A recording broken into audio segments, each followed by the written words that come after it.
வணக்கம் நண்பர்களே, இமயம் DBT real estate சேனலுக்கு உங்களை வரவேற்கிறேன். இன்றைக்கி நம்ம பார்க்க வந்துக்கிற ப்ராப்பர்ட்டி பார்த்திங்க அப்படின்னா வெஸ்ட் தாம்பரம் முடிச்சர் ரோடு. இது வந்து பார்த்திங்கன்னா நமக்கு பத்மாவதி கல்யாண மண்டபத்துலேருந்து லெஃப்ட் சைடு உள்ளே போனோம்னா குறிஞ்சி நகர். ஸோ குறிஞ்சி நகர்ன்றது பார்த்திங்கன்னா நல்லா ஒரு ப்ரைம் லொக்கேஷனுங்க. நிறைய பேர் லைக் பண்ணுறது வெஸ்ட் தாம்பரத்தில் இந்த ஏரியாவை லைக் பண்ணுவாங்க. இங்கே வந்து பார்த்திங்கன்னா 1500 square feet land area, 2000 square feet built up பண்ணியிருக்கிற ஒரு 12 years old house, G+2 house வந்து சேல்ஸுக்கு வந்துருக்குது. 1,25,00,000 ரேட் வந்து பார்த்தோன்னா ஒரு ஸ்லைட்லி நெகோசியபிள் பண்ணலான்னு சொல்லியிருக்காங்க. இப்போ வந்து பார்த்தீங்கன்னா வேக்கண்ட்டாக தான் இருக்குது, வீட்டில் ஆள் இல்லை. வீட்டை சுற்றி வந்து ஸ்பேஸ் எல்லாம் கொடுத்துருக்காங்க. 3 கார் பார்க்கிங் கொடுத்துருக்காங்க. நார்த் ஃபேஸிங் 24 ஃபீட் ரோடு, ஃபுல்லாக பார்த்தீங்கன்னா நல்ல டெவலப்டு ஏரியா.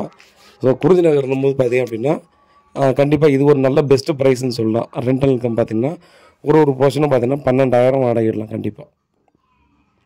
ஸோ இப்போ மினிமம் நான் சொல்கிறேன், ஒரு சில 15,000க்கும் வெட்டுறவங்களும் இருக்காங்க.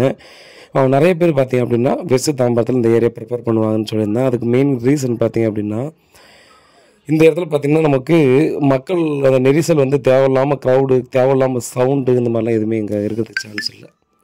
ஏன்னா இருக்கிறது எல்லாமே இண்டிவிஜுவல் வில்லாஸ் தான். ஸோ இண்டிவிஜுவல் வீடுன்றதால பார்த்திங்கன்னா ஒரு கிரவுண்டில் வீடு, ஒரு கிரவுண்டு 1800 ஸ்கொயர் ஃபீட்டில் நிறைய இண்டிவிஜுவல் வீடாக இருக்கிறதால பார்த்திங்க அப்படின்னா ஒன்லி ஃபேமிலிஸ் மட்டும் தான் இருப்பாங்க. ஸோ அதே ஃபேமிலிஸ்ன்றது போது பார்த்திங்கன்னா அப்பார்ட்மெண்ட்ஸ்லாம் இருக்கும்போது பார்த்திங்கன்னா நிறைய பார்த்திங்க அப்படின்னா டிரான்ஸ்போர்ட்டு எல்லாமே போயிட்டு வந்துட்டுருக்கோம், டிஸ்டர்பாக இருக்கும்னு நினைப்பாங்க. பட் இது வந்து பார்த்திங்கன்னா இந்த ஏரியாவை பொறுத்தவரையும் பார்த்திங்கன்னா ரொம்ப காமான லொக்கேஷன். ஸோ இந்த நிறைய வீடு வந்து நான் சேல்ஸ் பண்ணுறதா எனக்கு தெரியும். லேண்ட் வந்து பார்த்திங்கன்னா இப்போ கரண்ட்டில் 7,000 ரூபா ஒரு ஸ்கொயர் ஃபீட் போயிட்டுருக்குங்க அந்த ஏரியாவில். ஸோ ஒரு சில ஓனர் வந்து பார்த்திங்கன்னா 6,500லேருந்து 7,000 வரைக்கும் அதுக்குள்ளே ஒரு அமௌண்ட் சேல்ஸ் பண்ணுறவங்களும் இருக்காங்க. ஸோ டிமாண்ட் வந்து பார்த்திங்கன்னா அவங்களுடைய தேவைக்கு ஏற்ற மாதிரி மாறுது. பட் மினிமம் 6,500 ரூபா, மேக்ஸிமம் 7,000 ரூபா வரைக்கும் போயிட்டுருக்கு. ஒரு சிலர் அதுக்கு மேலே டிமாண்ட் பண்ணுறவங்க இருக்காங்க, அவசரம் இல்லாதவங்க.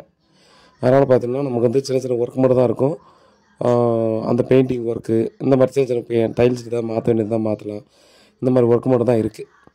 ஸோ நமக்கு வந்து பார்த்திங்கன்னா முடிச்சூர் அந்த மெயின் ரோடு வந்து பார்த்திங்கன்னா ஒரு 900 மீட்டர்லேருந்து அப்ராக்சிமேட்டாக 1 கிலோமீட்டர் வச்சுக்கலாம். ஸோ 1 கிலோமீட்டர் வாக்கபிள் டிஸ்டன்ஸில் பார்த்தீங்கன்னா அந்த ப்ராப்பர்ட்டி நமக்கு வந்து கொடுத்துருக்காங்க. ஸோ வீடோட குவாலிட்டியை பொறுத்தவரைக்கும் பார்த்தீங்கன்னா நல்லாவே இருக்குதுங்க. பெருசாக எந்த வேலையும் செய்ய தேவையில்லை. மேலும் கால் பண்ணுங்கள். நன்றி.